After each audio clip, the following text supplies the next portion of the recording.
Can you imagine if every single investment we made a return on our money?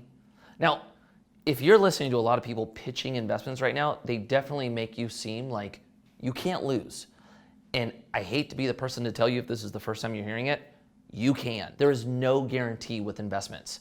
And if anyone ever does guarantee you a return, that is your sign that they are lying, and do not invest with them.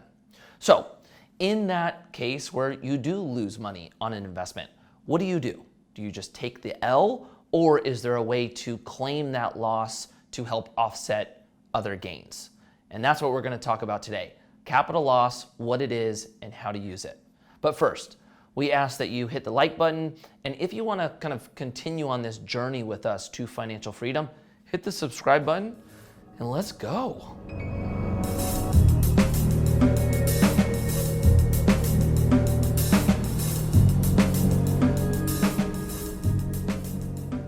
So what is capital loss? It's the opposite of capital gains. It's when we sell a security or an investment for less than what we bought it for. And that difference is considered our capital loss. So if I bought Tesla for $800 a share, and then I ended up selling it for $750 a share, my capital loss would be $50 per share. But as investors, we're able to recoup at least part of our loss on our tax return by offsetting capital gains or other income. It's also important to note that you can only claim capital loss on items that are intended to raise in value. So the Internal Revenue Code has a list of things that are not capital assets. So things that we want to buy for personal use like TVs or even cars, we cannot capture capital loss. But trick question, if you sold a car for more than you bought it for, is it considered taxable income? Leave it in the comments. I want to hear what you guys think. So there are rules on how you offset your income. What do I mean by that? You can't use all of your loss to offset all of your earned income. So if you make $100,000 for the year, you can't just sell all of your assets at a loss and pay zero taxes on it. But you do get to use some. So the general rule of thumb is any loss can be netted against any capital gains that's realized that year. And then only $3,000 of capital loss can be deducted from your earned income or other types of income that year.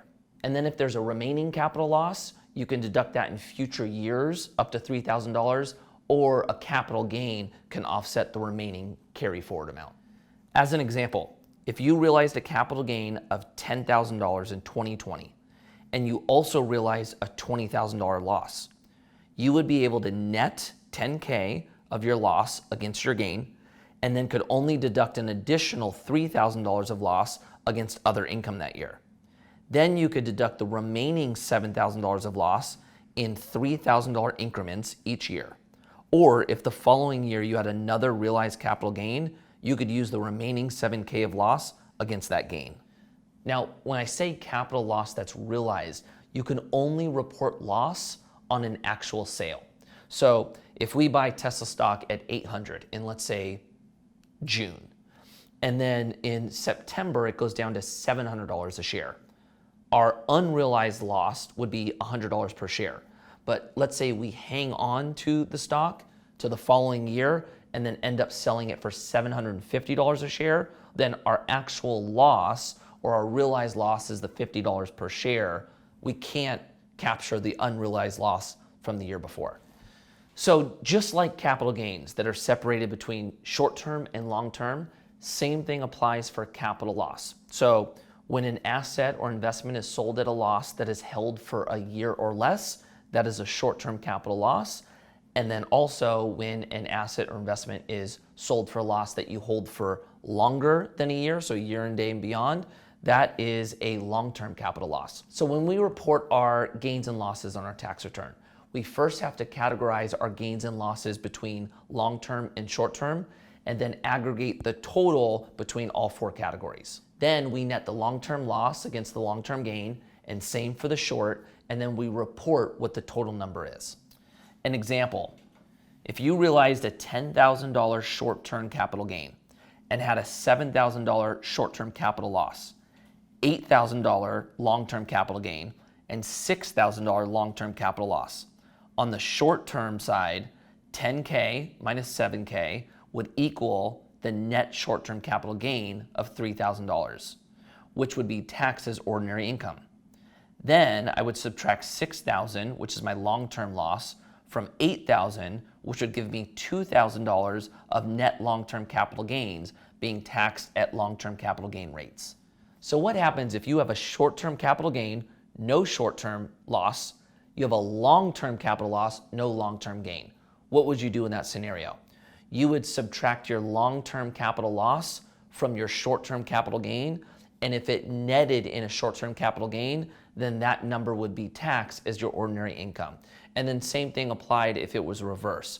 So if you had a $7,000 long-term capital gain, but you had a $3,000 short-term capital loss, you would pay $4,000 of long-term capital gain rates. Now, what you cannot do is sell a security just to capture the loss for a tax benefit. This is the wash sale rule. And what it says is you can't sell a security to capture a loss and then purchase a substantially identical security within 30 days. Okay, so I do want to make one thing really clear. This is not tax incentive. This is not what we mean when we talk about capturing depreciation or a phantom expense with real estate to offset our income. What this really is making a bad scenario not as bad.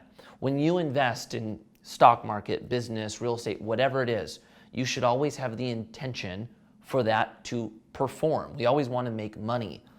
This is the scenario, unfortunately, when those things don't work out and maybe makes the sting not so bad. So I am not saying have a strategy of buying some bad investments so you have some loss to offer against gains.